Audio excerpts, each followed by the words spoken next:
Hello everyone. देखिए, आज हम चालू कर रहे हैं क्लास नंबर 3 और यूनिट हमने चालू की थी इलेक्ट्रिक चार्ज एंड फील्ड, जिसको हिंदी में बोले हैं विद्युत आवेश तथा क्षेत्र। आज जो क्लास नंबर 3 है वो पूरी क्लास हमारी कूलॉम्स लॉ पर बेस्ड है, जिसके अंदर हम कूलॉम्स लॉ और vector form of the Coulomb's law पढ़ेंगे और दोनों ही टॉपिक वेरी वेरी इंपॉर्टेंट है इस यूनिट के हिसाब से। लेकिन इससे पहले हम 2 क्लास कर चुके हैं, क्लास नंबर 1 और क्लास नंबर 2। क्लास नंबर 1 में हमने इंट्रोडक्शन इलेक्ट्रिक चार्ज के बारे में जाना और क्लास नंबर 2 के अंदर हमने basic property of electric charge और मेथड ऑफ चार्जिंग के बारे में जाना। क्लास नंबर 3 आज है, जिसमें कूलॉम्स लॉ और vector form of the Coulomb's law जानेंगे। चूँकि ये क्लास का सीक्वेंस ऐसा है कि हमें पूरी जो अभी 2 क्लास हुई है उसको 5 से 7 मिनट में कंप्लीट रिपीट करेंगे, जिसमें थोड़ी स्पीड ज़्यादा रहेगी और फिर बाद में स्पीड को स्लो कर देंगे। तो देखिए, पहली क्लास के अंदर हमने क्या पढ़ा। पहली क्लास के अंदर हम गए इंट्रोडक्शन के पास। इंट्रोडक्शन में हमने क्या पढ़ा, 2 हमने पार्ट किए थे। पहला ही हमने क्या बोला था, इलेक्ट्रोस्टैटिक। दूसरा हमने बोला था इलेक्ट्रोडायनेमिक्स। इलेक्ट्रोस्टैटिक के बारे में हमने क्या सुना था, फिजिक्स की वो ब्रांच जिसमें चार्ज रेस्ट में रहता है और क्या क्या इफेक्ट प्रोड्यूस कर सकता है, उन सबको हमने पढ़ा इलेक्ट्रोस्टैटिक्स में। और इलेक्ट्रोडायनेमिक्स का मतलब क्या था, फिजिक्स की वो ब्रांच जिसमें चार्ज रेस्ट में रहता, चार्ज मोशन में रहता है और क्या क्या इफेक्ट प्रोड्यूस कर सकता है, उन सबको इलेक्ट्रोडायनेमिक्स में पढ़ा। उसके बाद में हमने क्या जाना, उसके बाद में हमने देखा कि फोर्स के बारे में पढ़ा। फोर्स हमने 2 कैटेगरी में करा था, पहला ग्रेविटेशनल फोर्स और दूसरा हमारा इलेक्ट्रिकल फोर्स।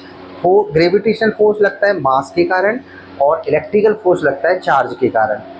क्योंकि मास ऑलवेज पॉजिटिव होता है, इसलिए ग्रेविटेशनल फोर्स क्या होगा और हमेशा अट्रैक्टिव नेचर का होगा। और जो इलेक्ट्रोस्टैटिक फोर्स है वो लगता है चार्ज की वजह से, और चार्ज को हमने जाना था कि वो पॉजिटिव और नेगेटिव हो सकता है।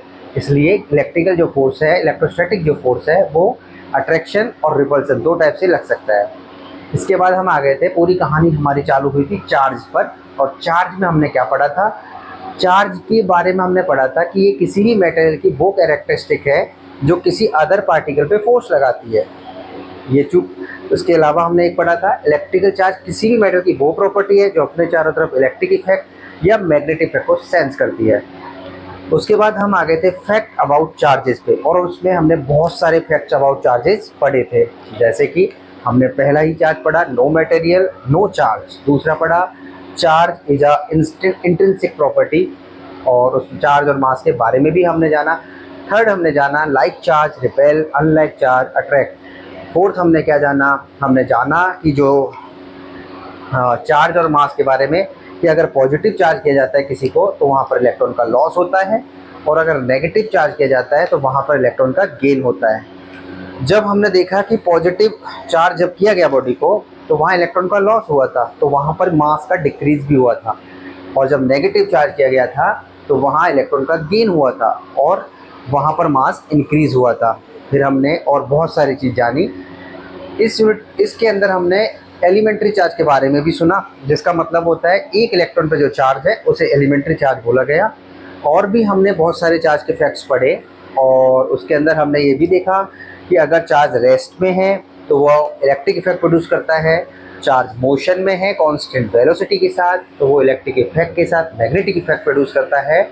चार्ज अगर कांस्टेंट वेलोसिटी के साथ मोशन में है, मतलब एक्सेलरेशन के साथ मोशन में है, तो electric effect, electric field, magnetic field और इलेक्ट्रोमैग्नेटिक वेव को प्रोड्यूस करता है।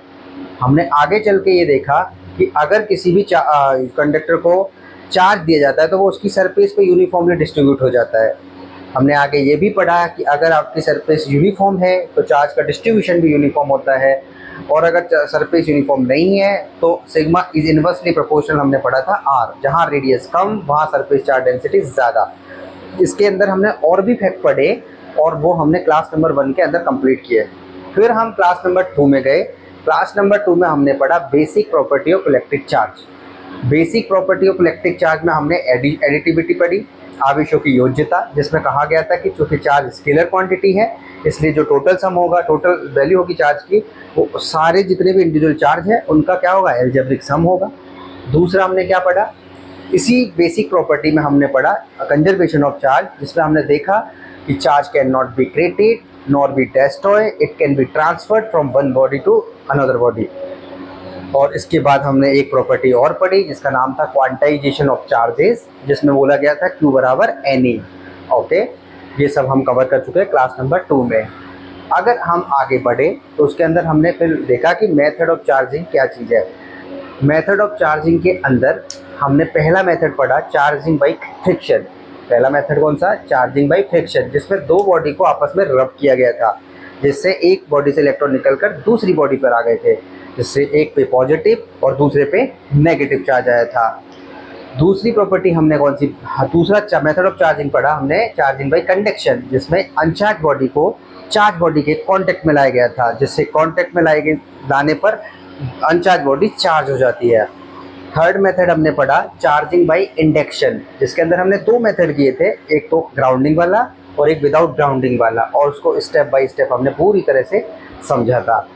आज जो क्लास हमारी चलेगी वो पूरी क्लास चलेगी कूलम्ब्स लॉ पर और vector form of the Coulomb's law पर। तो चलो आज की क्लास चालू करते हैं, और पहला ही टॉपिक हमारा है कूलम्ब्स लॉ। देखिए, अब कूलम्ब्स लॉ हमने स्टार्ट किया है, तो उससे पहले हम थोड़ा सा देखते हैं पीछे क्या पीछे हमने एक बात पढ़ी थी, और वो ये थी कि अगर कोई पार्टिकल है तो वो फोर्स लगाएगा। कोई भी पार्टिकल है तो वो फोर्स लगाएगा। फोर्स के बारे में देखो, हमने क्लास नंबर 1 के अंदर पढ़ा था कि दो टाइप से फोर्स, वैसे तो 4 टाइप के फोर्स पढ़े थे, बट अभी 2 टाइप के पढ़ रहे हैं। एक था हमारा ग्रेविटेशनल फोर्स और दूसरा था इलेक्ट्रोस्टैटिक फोर्स। जो ग्रेविटेशनल फोर्स लगा था वो ड्यू टू मास लगा था, और जो इलेक्ट्रोस्टैटिक फोर्स लगा था वो ड्यू टू चार्ज लगा था। चूंकि मास ऑलवेज पॉजिटिव होता है, ये हम पढ़ चुके हैं, और जो चार्ज है वो पॉजिटिव भी हो सकता है और नेगेटिव भी हो सकता है। तो हमने देखा कि जो ग्रेविटेशनल फोर्स है वो मास के कारण लग रहा है। ग्रेविटेशनल फोर्स मास के कारण लग रहा है। तो मास के कारण ग्रेविटेशनल फोर्स कितना लगेगा? How much? कितना, मैं ऐसे लिख दे रहा हूँ, बाइलिंगुअल है, कितना लगेगा उसको। मास, मैंने क्या बोला? मास के कारण लगेगा ग्रेविटेशनल फोर्स, और वो ग्रेविटेशनल जो फोर्स है वो कितना लगेगा, उसकी मैग्नीट्यूड कितना होगा, ग्रेविटेशनल फोर्स का मैग्नीट्यूड कितना होगा, उसको बताने के लिए न्यूटन ने एक लॉ बनाया, जिसको क्या बोला गया? न्यूटन्स लॉज ऑफ, ऐसे बोलेंगे हम उसको, न्यूटन्स का gravitation law, Newton's laws of gravitation, Newton का गुरुत्वाकर्षण का नियम, जो हमने क्लास 11th में पढ़ा था। ये तो 11th की बात है। और उसमें कहा गया था कि अगर कोई m1 मास है और दूसरा है m2 मास है, और वो अगर एक दूसरे से r दूरी पर रखे हैं, तो उनके बीच में जो फोर्स लगता है, हमने 11th में पढ़ा था पूरा, वो F जो होगा, ग्रेविटेशनल फोर्स की बात हो रही है, m1 into m2 के तो डायरेक्टली प्रोपोर्शनल है, और Fg जो होगा वो जो दूरी है, डिस्टेंस है, उसके इन्वर्सली स्क्वायर के प्रोपोर्शनल है। जब दोनों को मिलाया गया तो क्या आया? m1 m2 अपॉन r का स्क्वायर। कभी भी कोई प्रोपोर्शनल सिंबल हटता है तो वहाँ पर एक कांस्टेंट आता है, जिसको क्या बोलते हैं अपन? देखो यहाँ पर कांस्टेंट आया g m1 m2 upon r का स्क्वायर। ये है न्यूटन का जो गुरुत्वाकर्षण नियम था, उसने जो फोर्स की वैल्यू बताई, मैग्नीट्यूड बताया, वो इतना होगा। ये बताया, किसने बताया? न्यूटन ने। और ये हम पढ़ के आए न्यूटन्स के ग्रेविटेशन लॉ में क्लास 11th के अंदर। तो जब दो मास एक दूसरे से r डिस्टेंस पे रखे हों, तो उनके बीच में जो न्यूटन्स का ग्रेविटेशन फोर्स लगेगा वो कितना होगा? g m1 m2 upon r का स्क्वायर। और यहाँ पर जो g है, यहाँ पे जो g है उसकी वैल्यू फिक्स है, वो कितनी है? 6.67 इंटू 10 की पावर -11, और इसकी यूनिट हमने निकाली थी 11th के अंदर। देखो कैसे निकलेगी? g को एक तरफ रखेंगे, r इसके पास आ जाएगा, तो r, तो g का फॉर्मूला देखो, अगर हमको निकालना है g का फॉर्मूला, तो हमने निकाला था 11th में, फोर्स के पास आ गया r का स्क्वायर, और नीचे आ जाएगा m1 इंटू m2। तो इसकी यूनिट क्या बन गई, देखो फोर्स की क्या है न्यूटन, आर की क्या है, एक आर होता तो मीटर और दो है तो मीटर का स्क्वायर, और m1 m2, एक m1 की केजी है तो दो m1 की क्या हो जाएगी केजी का स्क्वायर। ये हमने 11th के अंदर पढ़ा था पूरा, और अब ये न्यूटन्स का ग्रेविटेशनल लॉ के अंदर पढ़ा था हमने, जिसमें जी को क्या बोला था यूनिवर्सल, यूनिवर्सल कांस्टेंट, क्या बोला था इसको यूनिवर्सल ग्रेविटेशनल कांस्टेंट, गुरुत्वाकर्षण, सार्वत्रिक गुरुत्वाकर्षण नियतांक, सार्वत्रिक गुरुत्वाकर्षण नियतांक। दूसरी बात, ये मीडियम पे डिपेंड नहीं करता है, not depend on, does not depend on medium, does not depend on medium, does not depend on medium, ये माध्यम पे निर्भर नहीं करता है। मतलब माध्यम का मतलब कहीं भी ले जाओ ये इसकी वैल्यू चेंज नहीं होगी, इसकी वैल्यू कितनी रहेगी हमेशा 6.67 इंटू 10⁻⁻11। मीडियम के चेंज होने से इसकी वैल्यू चेंज नहीं होती है, इसलिए इस कांस्टेंट को क्या बोला गया है यूनिवर्सल ग्रेविटेशनल कांस्टेंट, सार्वत्रिक गुरुत्वाकर्षण नियतांक। ये हमने 11 के अंदर पढ़ा था। इसी को देखते हुए एक वैज्ञानिक और आए जिनका नाम था कुलाम्स।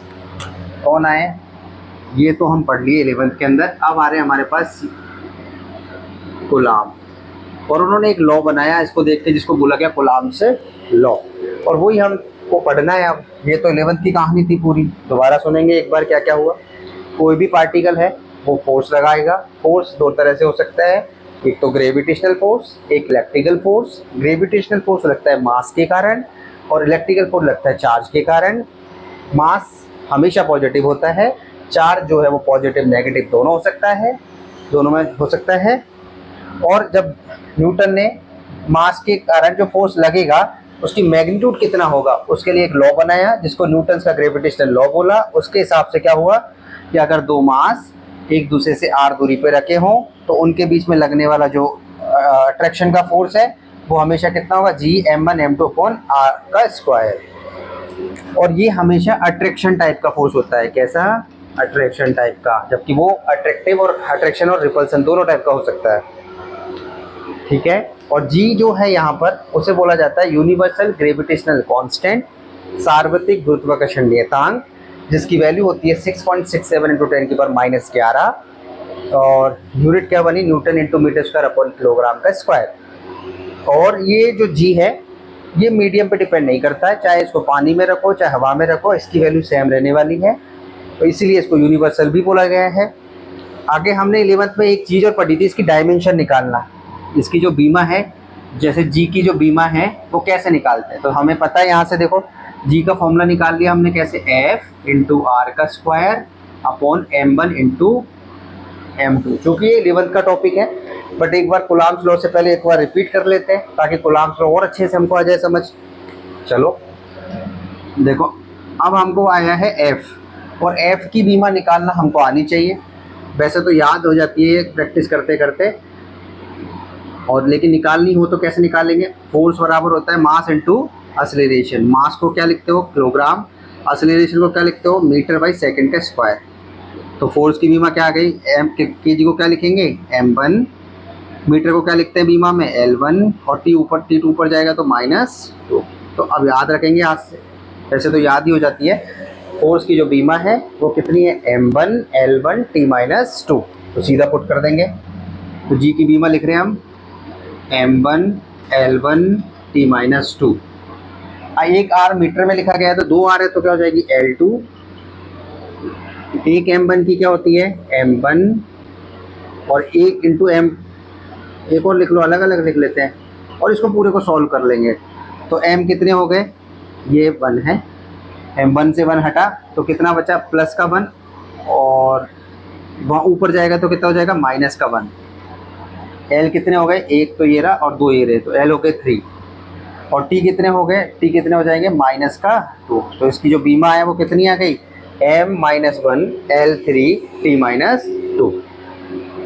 दोबारा सुने, जी के बीमा निकालने का तरीका वैसे तो हमें 11th में पढ़ लिए, बट एक बार फिर से हमने देख लिया कि ऐसे ऐसे निकलती है। हमें यहाँ से ये याद रखना है कि जो फोर्स की बीमा है वो कितनी है m1 L1 T-2, ताकि हमारा टाइम बच जाए इन सबसे, सीधा याद रखेंगे क्योंकि हमें कूलम्ब्स लॉ में भी निकालनी है। तो अब चालू करते हैं कूलम्ब्स लॉ। ये सब कहानी थी ग्रेविटेशनल लॉ के बारे में, एक बार रिपीट हो चुका है पूरा। अब कूलम्ब्स लॉ में हम चलते हैं। देखो अब हम चालू करते हैं कूलम्ब्स लॉ।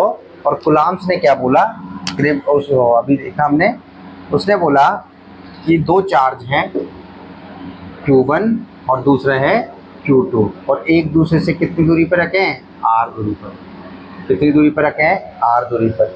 और दोनों चार्ज कैसे माने उसने, पॉइंट चार्ज। क्या माने उसने, चार्ज कैसे होने चाहिए, पॉइंट चार्ज। कैसे होने चाहिए, पॉइंट चार्ज, बिंदु आवेश। कूलम्ब्स का जो नियम है वो कैसे चार्ज पे लगा, बिंदु आवेश पे। बिंदु आवेश क्या होता है कि जब चार्ज का जो साइज है, इसको यहाँ साइड में समझ लेते हैं अपन, जो चार्ज का जो साइज है, जो चार्ज बॉडी है, ऐसे लिखते हैं, चार्ज बॉडी है उसका जो साइज है वो इतना, उसकी उनके बीच की दूरी से बहुत कम होता है। जैसे ये दोनों चार्जों के बीच की दूरी है, और ये दूरी इतनी ज़्यादा होती है, और चार्ज का जो साइज है वो बहुत बहुत कम होता है। तो इसके जो साइज, चार्ज बॉडी का जो साइज होता है उसको इग्नोर कर दिया जाता है। तो उस केस में जो चार्ज बॉडी को बोला जाता है उसे क्या बोला जाता है, पॉइंट चार्ज।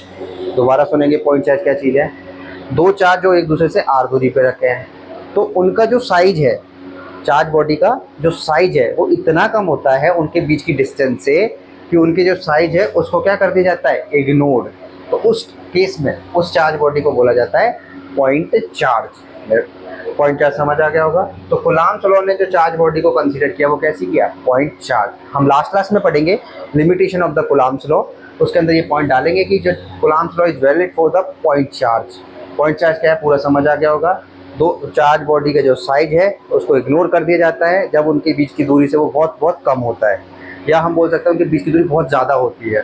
ठीक है, तो ये होता है हमारा पॉइंट चार्ज। ओके, अगर हम आगे चले तो देखो आगे हम कूलम्ब्स लॉ ने क्या बोला। कूलम्ब्स लॉ ने बोला कि दो चार्ज अगर एक दूसरे से r दूरी पे रखे हों, दो चार्ज बॉडी एक दूसरे से r दूरी पे रखे हों, तो उनके बीच में जो फोर्स लगेगा वो डायरेक्टली प्रोपोर्शनल होता है Q1 इंटू Q2 के। कूलम्ब्स लॉ ने क्या बोला, दो चार्ज बॉडी के बीच में लगने वाला फोर्स बोला, अभी अट्रैक्टिव भी हो सकता है और रिपल्सिव भी हो सकता है, क्योंकि हमने पढ़ा है प्लस प्लस होंगे या माइनस माइनस होंगे तो कौन सा फोर्स लगेगा, रिपल्सिव फोर्स लगेगा, प्रतिकर्षित फोर्स लगेगा, प्रतिकर्षण बल लगेगा। अगर प्लस माइनस हो या माइनस प्लस हो तो फोर्स कौन सा लगेगा, अट्रैक्शन फोर्स लगेगा, आकर्षण बल लगता है। तो फोर्स यहाँ पे दो तरह से हो सकता है, अट्रैक्शन भी हो सकता है, मैं यहीं लिख देते हैं, रिपल्सिव फोर्स भी लग सकता है और अट्रैक्शन फोर्स भी लग सकता है। तो दो चार्ज बॉडी अगर एक दूसरे से r दूरी पे रखे हों तो उनके बीच जो फोर्स लगेगा वो दोनों चार्ज हैं वो है उनके प्रोडक्ट के डायरेक्टली प्रोपोर्शनल होगा। और उनके बीच की जो दूरी है, जैसे यहाँ दूरी कितनी है r, तो इसका करना होगा स्क्वायर और उसका लेना होगा इनवर्स। तो हमारे पास जैसे कि ग्रेविटेशन लॉ में था सेम टू सेम वैसा ही है, बस ये मास की जगह चार्ज आ गया है। तो दोनों के बीच में जो फोर्स लगा जिसको हमने इलेक्ट्रोस्टैटिक फोर्स बोला, तो वो चार्जेस के प्रोडक्ट के डायरेक्टली प्रोपोर्शनल भी हुआ और जो बीच की डिस्टेंस है उसके inversely square of the distance भी हुआ। मतलब अगर हम दोनों को मिला दें तो ये Q1 Q2 अपॉन r का स्क्वायर हुआ।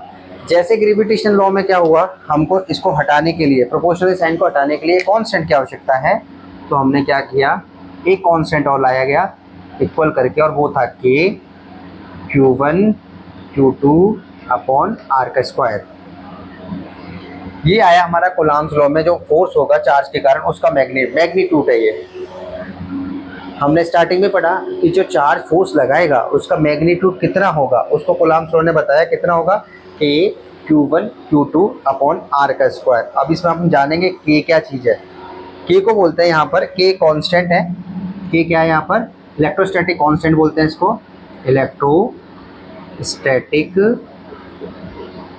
इलेक्ट्रोस्टैटिक कांस्टेंट इसे बोला जाता है, जिसको हिंदी में क्या बोलेंगे, स्थिर वैद्युत बल नियतांक, स्थिर वैद्युत बल नियतांक, या कूलम्ब्स कांस्टेंट भी बोल सकते हैं। इसकी वैल्यू फिक्स होती है और वो होती है 9 गुणा 10 की घात 9। और देखो यूनिट निकालना और डायमेंशन निकालना हम 11th क्लास में अच्छे से सीखे हैं, तो अभी हम सीधा कर लेते हैं जैसे हमने ग्रेविटेशन लॉ में किया। अगर हमें वो के निकालना है, मान लो मैं एक बार और बता देता हूँ कि के कैसे, के की कैसे निकाल, देखो के को एक तरफ बाकी सबको एक तरफ, तो फोर्स के पास कौन आ जाएगा, आर, और उसका क्या स्क्वायर, और Q1 Q2 यहाँ गुणा में है तो वो नीचे आ जाएंगे, Q1 इंटू Q2। अब देखो यूनिट लिखना कितना आसान है, एफ की यूनिट क्या होगी, न्यूटन, एक आर की होती है मीटर, तो दो की कितनी हो जाएगी, मीटर का स्क्वायर, क्यू की क्या होती है, कुलाम, और दो बार कुलाम है तो कुलाम का स्क्वायर, तो के की यूनिट क्या बनी, newton into metre square upon coulomb square, इसलिए यहाँ यूनिट में क्या आ जाएगा, newton into metre square upon coulomb का स्क्वायर। दोबारा सुनेंगे, कुलाम्स ने क्या बोला, दो चार्ज अगर एक दूसरे से आर दूरी पे रखे होते हैं तो उनके बीच में जो फोर्स लगेगा वो दोनों चार्जेस के प्रोडक्ट के डायरेक्टली प्रोपोर्शनल, और बीच की जो दूरी है उसका वर्ग के व्युत्क्रमानुपाती होता है, और दोनों को जब मिलाया गया तो ये आया हमारे पास।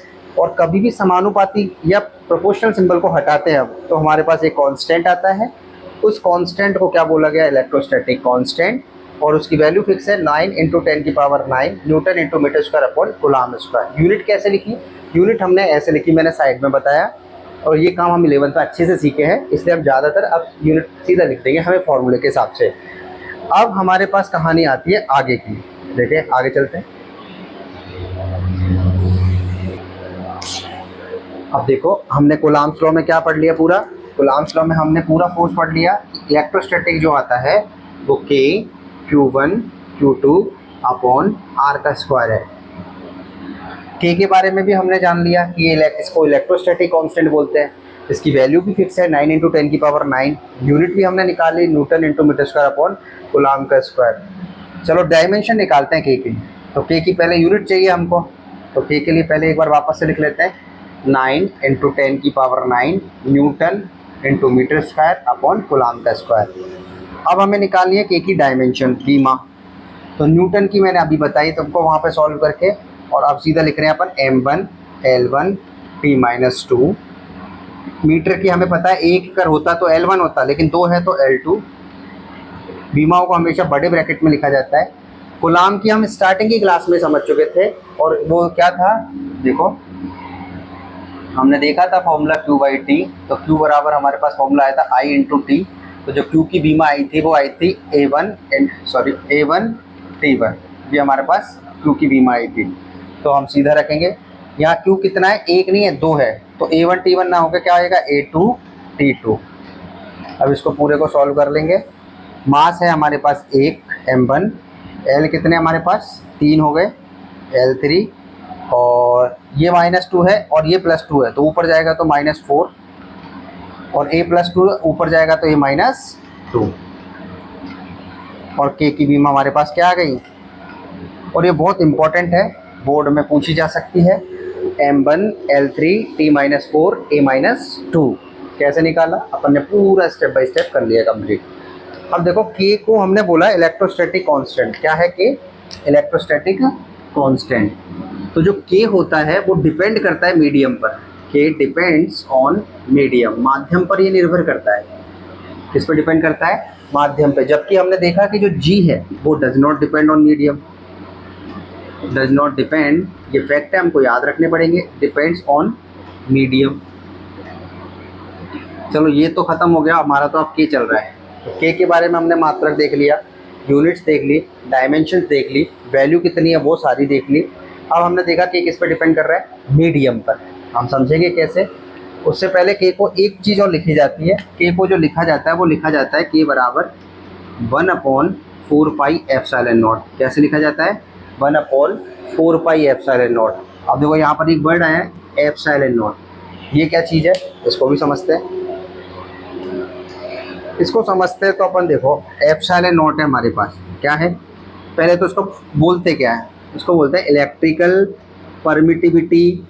Permittivity of free space. अभी समझेंगे क्या चीज़ है ना, electrical permittivity of free space, Hindi में बोलेंगे तो क्या क्या बोलेंगे, निर्वात की विद्युतशीलता, निर्वात की विद्युतशीलता। और इसकी वैल्यू भी फिक्स है, और वो फिक्स होती है कितनी, 8.85 इंटू 10⁻12। कितनी याद रखनी है ये सारी चीज़ें, ε0 की वैल्यू कितनी है, 8.85 इंटू 10⁻12। अब आती है बात यूनिट्स पे। देखो यूनिट्स अभी अभी हमने निकाली कि K की जो यूनिट है वो कितनी है, यूनिट निकाली थी हमने कहाँ गई, निकाल लेते हैं दोबारा। के की यूनिट थी अभी हमने निकाली थी, तो वो थी newton into metre square upon coulomb का स्क्वायर। ये पूरी निकाली थी, वीडियो को पीछे करके देखो, हमने निकाली थी पूरी, newton into metre square upon coulomb square. अब सीधा रख दे अगर, और देखो ये ऊपर है वो नीचे है, तो इसकी यूनिट क्या हो जाएगी, इसकी उल्टी, मतलब 1 अपॉन के नीचे चला जाएगा, और नीचे चला जाने से क्या हो जाएगा, newton into metre square upon coulomb square. तो कूलाम स्क्वायर कहाँ चला जाएगा, ऊपर।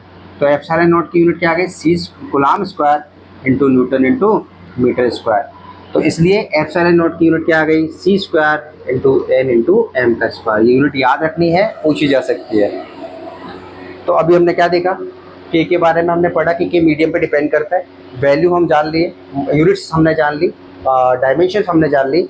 अब उसके बाद के को हम लिख सकते हैं 1/4 pi epsilon not. Epsilon not को क्या बोलते हैं, electrical permittivity of free space. उसके बाद हमने देखा कि एप्सिलॉन नॉट और के एक दूसरे के उल्टे हैं, तो हमने को पता है कि की यूनिट ये होती है, तो एप्सिलॉन नॉट की यूनिट क्या हो जाएगी, इसकी उल्टी, और वो कितनी है, C square upon newton into metre square. तो हमने यहाँ रख दिया उसको। अब हमारी सारी कहानी है डायमेंशंस पे, और डायमेंशन बड़ी सिंपल है। जैसे हमने के निकाला, इसका उल्टा कर देंगे। के की क्या थी, ये, तो इसका उल्टा कर दो, बस उल्टा कर देंगे। उल्टे का मतलब है सारे साइन बदल दो। ए प्लस है तो उसको माइनस, और जो माइनस है उसको प्लस। हालांकि हम स्टार्टिंग से निकाल सकते हैं, कैसे, इसको लिखेंगे A2T2, न्यूटन को M1 L1 T-2, मीटर को L2, तो पूरे को सॉल्व कर लेंगे, आंसर यही आएगा। तो और यहाँ से हमको साफ साफ दिख भी रहा है कि एप्सिलॉन और के एक दूसरे को उल्टे हैं, तो जहाँ प्लस है वहाँ माइनस, और जहाँ माइनस है वहाँ प्लस। तो इसको करते हैं। तो यहाँ आप देखो m की पावर +1 है, तो यहाँ क्या आ जाएगा, -1। यहाँ l की पावर 3 है, तो यहाँ आ जाएगा -3। यहाँ -4 है t की पावर, तो यहाँ +4, और जहाँ -2 है तो यहाँ आ जाएगा a की पावर 2। और ये भी वेरी वेरी इंपॉर्टेंट डायमेंशंस है। तो हमने k की डायमेंशन निकालना और a की एप्सिलॉन नॉट की डायमेंशन निकालना, दोनों अच्छे से सीख लिया। अब हम आगे बढ़ते हैं, और अब हम देखते हैं कि ये एप्सिलॉन नॉट चीज़ क्या है। आगे बढ़ते हैं, चले। तो अब हम जानते हैं इलेक्ट्रिकल परमिटिविटी के बारे में, क्योंकि हमने परमिटिविटी सुन रहे तब से, तो सुनेंगे आप इलेक्ट्रिक परमिटिविटी। इलेक्ट्रिक परमिटिविटी, इसको क्या बोलेंगे हिंदी में, पारगम्यता। क्या बोलेंगे, पारगम्यता। विद्युतशीलता भी बोल सकते हैं। देखो ये क्या चीज़ है, इसको अच्छे से पहले तो मीनिंग वाइज समझेंगे, और फिर इसको फॉर्मूले की डेफिनेशन से, अपन फॉर्मूले से डेफिनेशन बना लेंगे। कैसे, देखो मीनिंग क्या है। मान लो कोई ऑब्जेक्ट है तुम्हारे पास, ये चार्ज बॉडी है और ये भी चार्ज बॉडी है, और इनके बीच में कोई भी मीडियम नहीं है। पहला केस हमने ये लिया। दूसरा केस हमने लिया, एक चार्ज बॉडी है, दूसरी भी चार्ज बॉडी है, और इसके बीच में कोई मीडियम डाल दिया। क्या डाल दिया हमने, मीडियम। एक तीसरा केस हमने लिया, और एक चार्ज बॉडी है, दूसरी भी चार्ज बॉडी है, और उसके बीच में फिर से एक मीडियम डाल दिया हमने, तो मीडियम नंबर 3, ये मीडियम नंबर 2। और यहाँ तो अच्छा ऐसा कर लेते हैं ना, मीडियम 1 और 2, मीडियम 1 और मीडियम 2। ओके, अब यहाँ पर क्या है, यहाँ पर तो कुछ भी मीडियम नहीं है, तो इसको क्या बोल देते हैं अपन, फ्री स्पेस। क्या बोल देते हैं, फ्री स्पेस। अब मान लो ये चार्ज बॉडी, ये Q1 है और ये Q2 है, ये भी वही Q1 है, ये भी Q2 है, ये भी Q1 और ये भी Q2। अब इसने फोर्स लगाया इसके ऊपर, मैंने मान लिया है 100 न्यूटन। ये चार्ज बॉडी, चार्ज जो है वो इस पे 100 न्यूटन का फोर्स लगा रहा है, तो ये पूरा 100 का 100 उसको मिल रहा है, क्योंकि बीच में कोई भी मीडियम नहीं है। फिर इस Q2 पर कितना फोर्स लग रहा है, 100 न्यूटन का। कितना फोर्स लग रहा है, 100 न्यूटन का। इसने इस पे 100 न्यूटन का फोर्स लगाया पूरा, क्योंकि बीच में कोई भी मीडियम नहीं था। इस केस में क्या हुआ, लगाया इसने भी 100 न्यूटन था, लेकिन बीच में मीडियम भर दिया, तो मीडियम ने भी कुछ अपने पास रखा होगा। माना कि 40 न्यूटन अपने पास रख लिया और 60 न्यूटन इसके पास भेज दिया। अच्छा, तीसरे केस में भी वही हुआ, इसने तो 100 न्यूटन लगाया ही लगाया अपना, लेकिन इसने क्या कर दिया, इसने 40 की जगह 60 न्यूटन अपने पास रख लिया और 40 न्यूटन इसको दे दिया। क्या हुआ, तीनों केसों को समझेंगे। देखो ये एग्जांपल है, अच्छे से समझ आ जाएगी चीज़ें। इस चार्ज बॉडी ने इस चार्ज बॉडी पे फोर्स लगाया, 100 न्यूटन लग सकता था, मैक्सिमम फोर्स लग गया। मतलब इससे ज़्यादा तो होगा नहीं, क्योंकि इसने लगाया इतना था, तो ये तो मैक्सिमम फोर्स हो गया। कब, जब कोई मीडियम नहीं था, नो मीडियम। कौन सी केस में कराएंगे, ये हमने किया है फ्री स्पेस, जब कोई मीडियम नहीं था। इन दोनों केसों में क्या हो रहा है, Q2 बॉडी को देखना है। Q2 बॉडी को चार्ज फोर्स कितना मिल रहा है, यहाँ फोर्स मिल रहा है उसको 60 न्यूटन, और यहाँ फोर्स कितना मिल रहा है उसको, 40 न्यूटन। दोबारा सुनेंगे। इस Q2 जो चार्ज बॉडी है इसको तो यहाँ 100 न्यूटन मिला जो कि मैक्सिमम हो सकता है। इस केस में Q2 को मिला 60 न्यूटन और इस केस में मिला 40 न्यूटन। और ऐसा क्यों हुआ? तो इसकी जो मीडियम था इसने कितना ऑब्जर्व किया? इसने 40 ऑब्जर्व किया। इसने कितना ऑब्जर्व किया? 60 ऑब्जर्व किया। यूनिट नहीं लिख रहे तो वैल्यू है हमको वैसे समझने के लिए। तो जितना इसने ऑब्जर्व किया है, क्या बोले, जितना इसने ऑब्जर्व किया है वही क्या है? परमिटिविटी। इसकी परमिटिविटी 40 है और इसकी परमिटिविटी कितनी है? 60। मतलब इसने क्या कर दिया, जो फोर्स इसको मिलना चाहिए था उसको क्या कर दिया? अफेक्ट कर दिया। देखो यहाँ पर परमिटिविटी ज़्यादा थी। इस मीडियम, ध्यान से देखेंगे, इस मीडियम की परमिटिविटी कितनी है? इस वाले मीडियम की वो है 40, इसको ही बोलते हैं परमिटिविटी। और इसकी इस मीडियम की कितनी है? 60। मतलब हमने देखा इससे इस मीडियम में गए तो परमिटिविटी तो हुई, बढ़ गई, लेकिन फोर्स के केस में देखें तो फोर्स घट गया। देखो ये अच्छे से समझ आ जाएगा, वो रीज़न है। यहाँ हमको देख के क्या पता चल रहा है, इस चार्ज बॉडी को 60 न्यूटन का फोर्स मिला क्योंकि इसकी परमिटिविटी क्या थी? कम, और इसकी परमिटिविटी ज़्यादा थी तो यहाँ पर फोर्स कम मिला। मतलब जिसकी परमिटिविटी ज़्यादा है उसके पास फोर्स कैसे लगेगा? कम। इसका मतलब ओवरऑल बात ये हुई कि किसी भी मीडियम की परमिटिविटी क्या करती है? उन दोनों चार्ज बॉडी के बीच में लगने वाले फोर्स को क्या करती है? अफेक्ट। अगर परमिटिविटी ज़्यादा है मीडियम की तो फोर्स को कम लगेगा, और अगर परमिटिविटी कम है तो फोर्स ज़्यादा लगेगा। तो कहानी क्या समझ आई परमिटिविटी का? अगर हम देखें तो परमिटिविटी का मतलब ही यही है, किसी भी मीडियम की परमिटिविटी क्या बताती है? दो चार्जों के बीच में जो मीडियम होता है वो मीडियम की वो कैरेक्टरिस्टिक प्रॉपर्टी है जो उसके बीच में लगने वाले फोर्स को क्या करती है? अफेक्ट करती है। परमिटिविटी किसी भी मीडियम की वो कैरेक्टरिस्टिक है जो क्या करती है? उन दोनों चार्जों के बीच में जो फोर्स लग रहा होता है उसको वो अफेक्ट करती है। हमने यहाँ देखा कि परमिटिविटी ज़्यादा होने से फोर्स की वैल्यू क्या हो जाती है? कम। परमिटिविटी का मतलब है फोर्स को उसने अब्जॉर्व कर लिया अपने पास। आगे हम चलते हैं अब। तो हमने क्या देखा, इलेक्ट्रिक जो परमिटिविटी थी वो दोनों चार्ज मीडियम के पास जो मीडियम रखा है बीच में वो क्या कर रही है? उस परमिटिविटी फोर्स को डिक्रीज करने का काम कर रही है। तो हमने देखा इलेक्ट्रिकल परमिटिविटी जो है किसी भी मीडियम की वो कैरेक्टरिस्टिक है जो क्या करती है? फोर्स को अफेक्ट करती है। और हमने ये रिजल्ट निकाल लिया अभी देख के कि अगर परमिटिविटी ज़्यादा है तो वहाँ पर फोर्स कैसा लग रहा है? कम। एक दूसरे के उल्टे। अब जैसे ये कोई चार्ज बॉडी है, ये Q1 है और मान लो ये Q2 है, इनके बीच में भरा था फ्री स्पेस। क्या है? कोई मीडियम नहीं है, फ्री स्पेस। और एक अगले केस में हमने क्या किया, ये Q1 लिया, ये वही Q2 लिया और इनके बीच में कोई मीडियम भर दिया जिसकी परमिटिविटी, जिसको हम किससे दर्शाते हैं? एप्सिलॉन से। परमिटिविटी को P से नहीं दर्शाते, किससे दर्शाते हैं? एप्सिलॉन से। ये लो एप्सिलॉन मीडियम। तो एप्सिलॉन ये मीडियम है, कोई मीडियम, उसकी परमिटिविटी क्या है? एप्सिलॉन। ठीक है। तो इसके बीच में जो फोर्स लगेगा वो होता है K Q1 Q2 upon R का स्क्वायर। और K को मैंने बताया था क्या लिख सकते हैं अपन? 1/4 पाई एप्सिलॉन नॉट। तो यहाँ कितना आ जाएगा? इसको मान लो नॉट मान लेते हैं ताकि पता रहे फ्री स्पेस का है। तो K की जगह पुट कर देंगे 1/4 पाई एप्सिलॉन नॉट, और बीच ये किससे प्रोडक्ट हो जाएगा? Q1/Q2 R का स्क्वायर। तो ये कौन सा फोर्स है? Force in free space. Force in free space या एयर बोल सकते हैं, फ्री स्पेस। और इस केस में क्या होगा? इस केस में भी वही होगा। अब हम फोर्स निकाल रहे हैं मीडियम में, दोनों चार्ज जो बॉडी है उनके बीच में हमने मीडियम रख दिया है।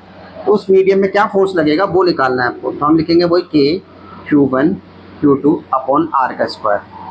बट यहाँ पर वापस से वही K आ गया, तो K को क्या लिखेंगे? 1/4 पाई। अब एप्सिलॉन नॉट नहीं लिखेंगे, क्या लिखेंगे? Epsilon M।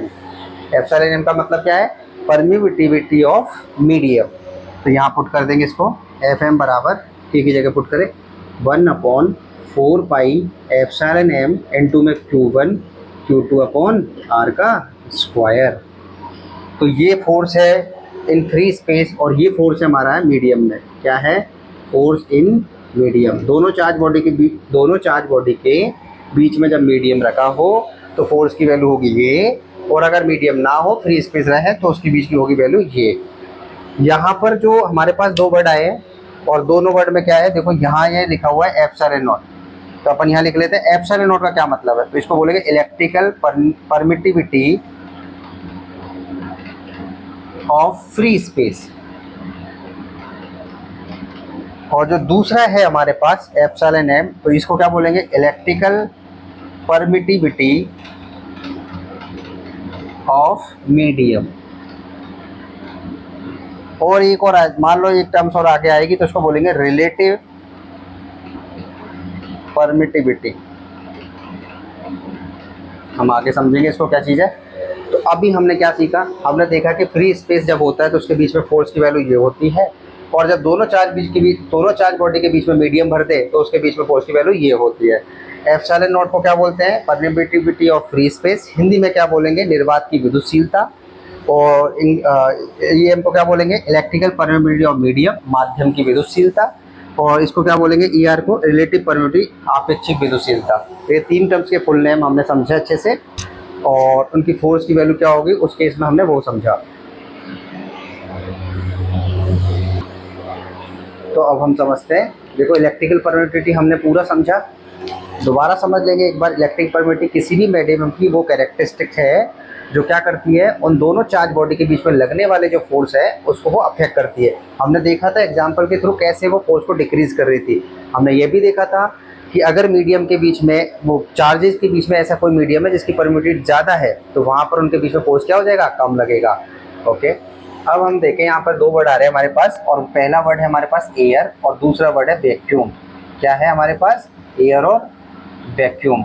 देखो एयर का क्या मतलब है, एयर की अगर हम बात करें तो ये होता है mixture of gases, mixture of gases, जो हमारे अर्थ का एटमॉस्फेयर बनाती है। हमारे पृथ्वी का वातावरण बनाने के लिए जो गैसें जरूरी है उनको क्या बोला गया है, मिक्सचर ऑफ गैसेस। और वैक्यूम का मतलब है absence of air, absence of air, जहाँ पर एयर ही नहीं है उसको क्या बोला जाएगा, वैक्यूम। ये डिफरेंस है एयर और वैक्यूम में।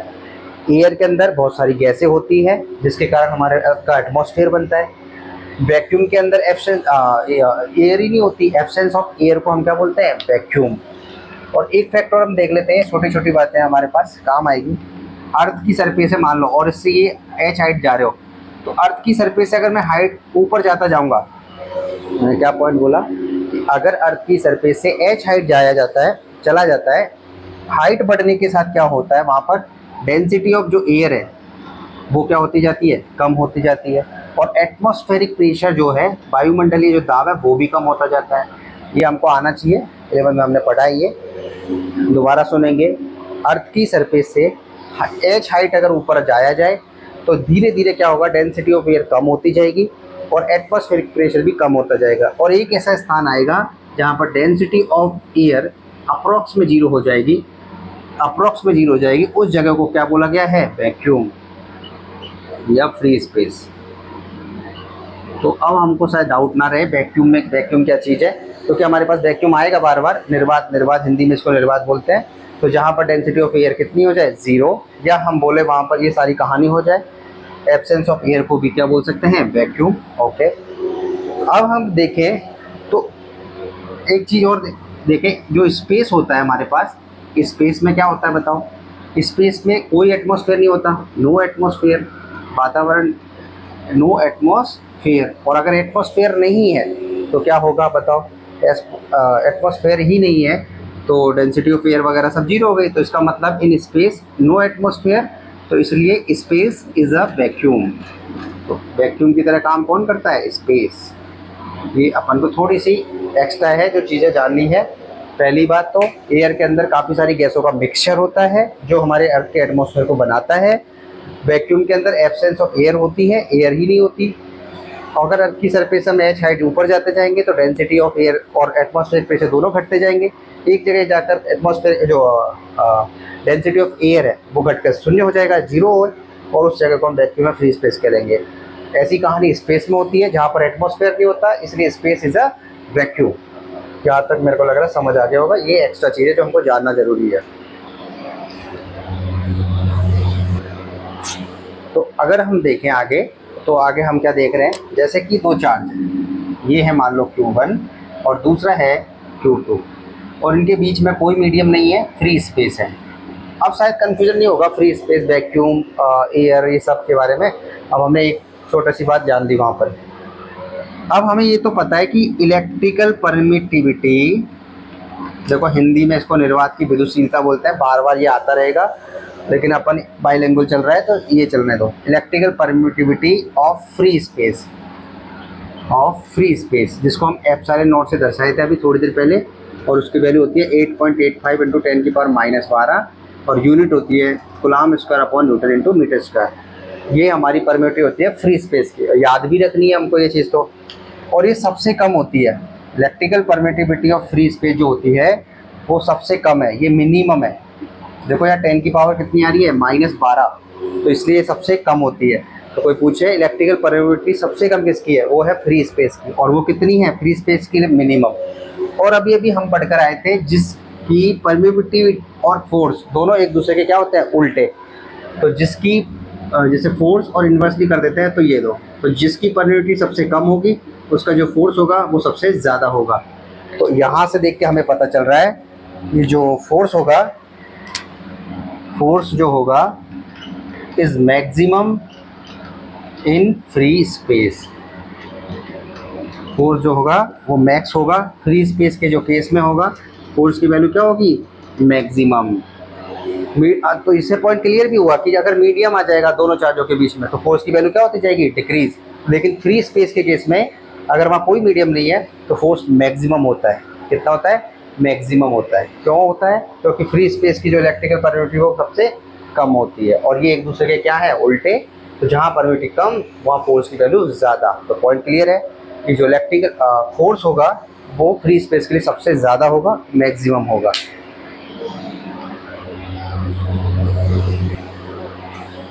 तो अब हम चलते हैं रिलेटिव परमिटिविटी। देखो अभी तक हमने, अब हम चलते हैं रिलेटिव परमिटिविटी। हिंदी में क्या बोलेंगे इसको, आपेक्षिक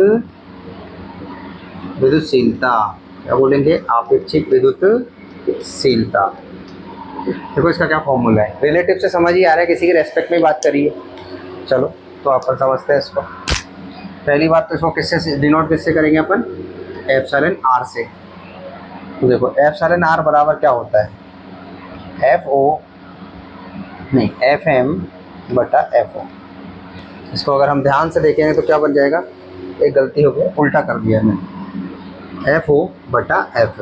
मतलब यहाँ लिखेंगे अपन force in free space, force in free space divided में क्या लिखेंगे, फोर्स इन मीडियम।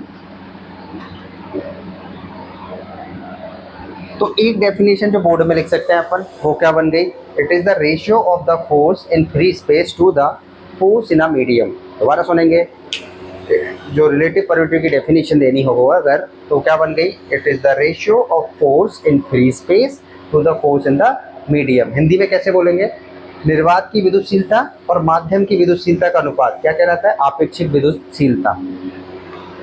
ओके, तो अब ये हमने एक डेफिनेशन यहाँ से तैयार कर ली। फिर हमने देखा कि एप्सिलॉन आर और एफ नॉट को अभी हम पढ़कर आए पूरा। ये देखो इसकी वैल्यू क्या लिख सकते हैं, ये Q1 Q2 अपॉन आर का स्क्वायर, और एफ एम को भी लिख सकते हैं अपन 1/4 पाई एप्सिलॉन एम इंटू में Q1 Q2 अपॉन में आर का स्क्वायर। ये फॉर्मूले कहाँ से आए, हमने पीछे अभी पूरा डेरिवेट किया है, तो वहाँ से जाके अपन देख सकते हैं इसको। तो अब इसमें जो सेम चीज़ है वो काट देंगे, ये पूरा कट गया, 1/4 पाई से 1/4 पाई कट गया, तो हमारे पास रह गया 1/1 एप्सिलॉन एम। अब ये कहाँ चला जाएगा, ऊपर, तो हमारे पास ये ऐसे आ गया। तो हमारे पास एप्सिलॉन आर बराबर क्या आ गया, एप्सिलॉन एम बटा एप्सिलॉन नॉट। देखो ये फोर्स से जस्ट उल्टा है, वहाँ फोर्स आ रहा था फ्री स्पेस वाला, यहाँ परमिटिविटी आ रही है मीडियम वाली। तो यहाँ लिखेंगे अपन electrical permittivity of medium to the electrical permittivity of free space। तो यहाँ से हमारे पास एक डेफिनेशन तैयार हो जाएगी, एक और और वो डेफिनेशन क्या होगी? It is the ratio of the electrical permittivity of medium to the electrical permittivity of free space. Hindi में कैसे बोलेंगे? किसकी विद्युतशीलता है ये? माध्यम की। तो माध्यम की विद्युतशीलता और निर्वात की विद्युतशीलता के अनुपात को क्या कहते हैं? आपेक्षिक विद्युतशीलता।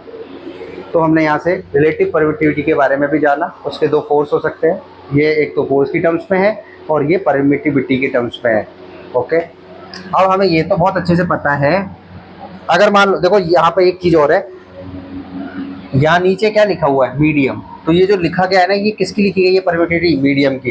तो अगर इसको बोलना होता है, ऐसे बोलेंगे रिलेटिव फोर्स के बारे में, फोर्स के रेस्पेक्ट में बात करें, रिलेटिव परमिटिविटी किसकी? जो नीचे लिखा जाएगा उसको ही बोलेंगे रिलेटिव परमिटिविटी ऑफ मीडियम की है। किसकी है? रिलेटिव परमिटिविटी ऑफ मीडियम, माध्यम की आपेक्षिक विद्युतशीलता है ये। लेकिन अगर ऐसे बोलना हो कि relative permittivity of free space, तो क्या करेंगे? निर्वात की आपेक्षिक विद्युतशीलता के लिए क्या करेंगे? कुछ नहीं करेंगे, ऊपर तो एफ होगा ही होगा, जहाँ मीडियम आता है वहाँ पर क्या लिख देंगे? फ्री स्पेस और लिख देंगे। तो देखो एफ आएगा नीचे, एफ से एफ कट जाएगा, तो ये क्या आ जाएगा? आंसर 1। तो पॉइंट भी हमारा बना कि relative permittivity of free space is equal to the 1। ये याद भी रखना होता है हमको। कैसे आया? वो ऐसे आया। दोबारा सुनेंगे कि जो रिलेटिव परमिटिविटी होती है उसका फॉर्मूला होता है ओरिजिनल वाला ये रहा, इसको यूज करते हुए हमने इसकी टर्म्स में निकाल लिया। और हमें याद रखना है कि जो relative permittivity of free space है, फ्री स्पेस इसलिए क्योंकि नीचे भी फ्री स्पेस ही रहा होगा, दोनों कट जाएंगे और आंसर कितना आ जाएगा? 1। तो relative permittivity of free space is equal to the 1। हमने यहाँ तक पूरा पढ़ लिया है।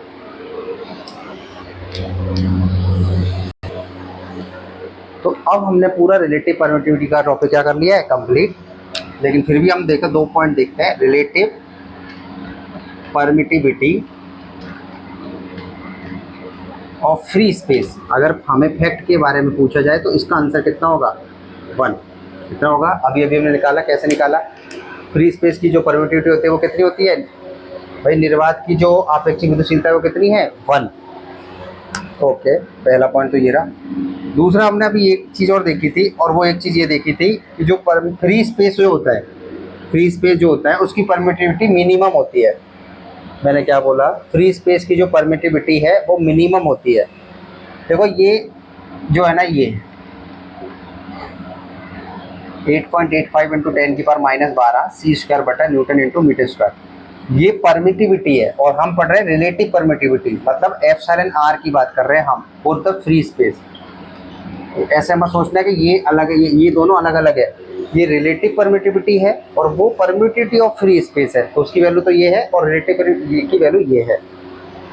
तो हमने ये भी देखा था कि जहाँ परमिटिविटी कम होती है वहाँ पे फोर्स क्या होता है? मैक्सिमम। हमने पूरा पढ़ा था ये। तो फोर्स हम पहले भी पढ़ चुके हैं कि फोर्स इज मैक्सिमम ऑफ, किसका मैक्सिमम? Free space. हम पढ़ चुके हैं ये। इस केस में जो फोर्स होगा वो मैक्सिमम होगा। अगली बात अगर हम देखें तो मिनिमम परमिटिविटी है तब जाके फोर्स मैक्सिमम है। तो किसी भी, तो इसकी जो कोई भी मीडियम है उसकी जो रिलेटिव परमिटिविटी है, रिलेटिव परमिटिविटी और किसी भी मीडियम की कम से कम कितनी हो सकती है? 1, और ज़्यादा से ज़्यादा कितनी हो सकती है? इनफाइनाइट। जो 1 होती है वो वैक्यूम की होती है, याद रखना है। और ये जो इनफाइनाइट है ये मेटल्स की होती है। दोबारा सुनेंगे, ये काम का पॉइंट है। पहली बात तो फ्री स्पेस की जो रिलेटिव परमिटिविटी है वो आंसर है 1। और यहाँ देखो, यहाँ एप्सिलॉन है लेकिन ये परमिटिविटी ऑफ फ्री स्पेस है तो उसकी वैल्यू ये है। अगला पॉइंट, फ्री स्पेस में फोर्स मैक्सिमम होता है। उसके बाद हमने देखा कि परमिटिविटी जो होती है, रिलेटिव परमिटिविटी जो होती है वो मिनिमम 1 हो सकती है और मैक्सिमम इनफाइनाइट हो सकती है। तो मिनिमम 1 हो सकती है। तो हमको याद भी रखना है कि जो ER है वो वैक्यूम के लिए कितनी होती है? 1। निर्वात के लिए कितनी है? 1। एयर के लिए कितनी होती है? 1.000, ऐसे 86 कुछ ऐसी वैल्यू है, लगभग 1 के बराबर ही होती है। वाटर के लिए याद रखना है 80 होती है, कुछ लिख लेते हैं अपन 80। और दूसरा कौन बच गया? मान लो मेटल, और मेटल के लिए कितनी होती है? इनफाइनाइट। तो ये रिलेटिव परमिटिविटी हो गई है। जो रिलेटिव परमिटिविटी होती है उसी डाइलेक्ट्रिक भी बोला जाता है। क्या बोला जाता है? Dielectric constant. दोबारा सुनेंगे, मैंने क्या बोला? जो ई आर है उसको के से भी डिनोट किया जाता है, और के को बोलते हैं डाई इलेक्ट्रिक कॉन्स्टेंट, डाई पैरा वैद्युतांक, डाई इलेक्ट्रिक कॉन्स्टेंट। क्या बोलेंगे इसको? Dielectric constant. याद रखेंगे, रिलेटिव डाइलेक्ट्रिक कांस्टेंट पहले का नाम है, और अभी क्या बोल रहे हैं? Relative permittivity. डाइलेक्ट्रिक कांस्टेंट जो है उसको के से, या और ई आर को रिलेटिव परमिटिविटी बोलेंगे। दोबारा सुनेंगे, ये सारे पॉइंट्स याद रखने हैं कि जो भी डाइलेक्ट्रिक कांस्टेंट हो, देखो अभी क्वेश्चन में ऐसे भी बोल सकता है ना, डाइलेक्ट्रिक कांस्टेंट कितना होगा वैक्यूम के लिए, तो आंसर 1, और मेटेरियल कितना होगा? इनफाइनाइट। और एयर के लिए 1.00086, वाटर के लिए 80, और मैटर के लिए इनफाइनाइट। ये हो गया। फ्री स्पेस के लिए जो रिलेटिव परमिटिविटी हो या डाइलेक्ट्रिक कांस्टेंट हो कितना होता है? 1। तो यहाँ पर हमारा जाकर क्या हो गया? परमिटिविटी पूरा खत्म। ओके, अब हम आगे चलते हैं। आगे हम देखते हैं, देखो आगे क्या हुआ। कूलॉम्स लॉ के बारे में अपन ने सारा पढ़ लिया जितना भी हो सकता था, पर कूलॉम्स लॉ में हमने सीखा, जो कूलॉम्स लॉ होता है उसमें हमने सीखा फोर्स के बारे में। किसके बारे में? फोर्स के बारे में। तो फोर्स के, क्योंकि फोर्स कैसी क्वांटिटी है? वेक्टर क्वांटिटी है, सदिश राशि है, और सदिश राशि में दो चीज़ होती है जो हमने 11th में पढ़ी है, एक तो है मैग्नीट्यूड और दूसरा है डायरेक्शन। तो मैग्नीट्यूड तो इसने बता दिया कितना होगा, के Q1 Q2 upon R square, लेकिन डायरेक्शन का अभी तक हमें पता ही नहीं है। तो उस डायरेक्शन को बताने के लिए कूलॉम्स का कौन सा लॉ आया? वेक्टर लॉ, जिसको हम क्या बोले हैं? Vector law of Coulomb's. और इसको हम पढ़ेंगे कल, क्योंकि आज का वीडियो हो जाएगा फिर लंबा, और इसी तरह से अपन इस वीडियो को कंप्लीट करते रहेंगे। देखो आज हमारी तीसरी क्लास है, और पहली क्लास में हमने क्या पढ़ा? पहली क्लास में पूरा मैंने रिपीट करवाया। दूसरी क्लास में हमने ये चार्ज वार्ज के बारे में सारा पढ़ लिया। तीसरी जो क्लास है उसमें कूलॉम्स लॉ, परमिटिविटी के बारे में पढ़ लिया बहुत अच्छे तरीके से, एक एक चीज़ को अच्छे से यहाँ पे समझा, डायमेंशन, यूनिट सब समझ लिया अच्छे से। उसके बाद जब कल आएंगे हम क्लास नंबर 4 लेके, तो उसमें हम पढ़ेंगे पहले तो वेक्टर लॉ कूलॉम्स का, दूसरा उसके अंदर ही हम सुपरपोजिशन प्रिंसिपल भी पढ़ेंगे, और फिर यहाँ के फोर्स खत्म हो जाएगा। उसके बाद हम आगे धीरे धीरे क्लास बढ़ाते रहेंगे, और फिर हम इलेक्ट्रिक फील्ड वगैरह वगैरह चलाते रहेंगे धीरे धीरे, और इसी तरह से अपन काम करते रहेंगे। बस तुम वीडियो को बार बार देखते रहो, लाइक सब्सक्राइब करते रहो।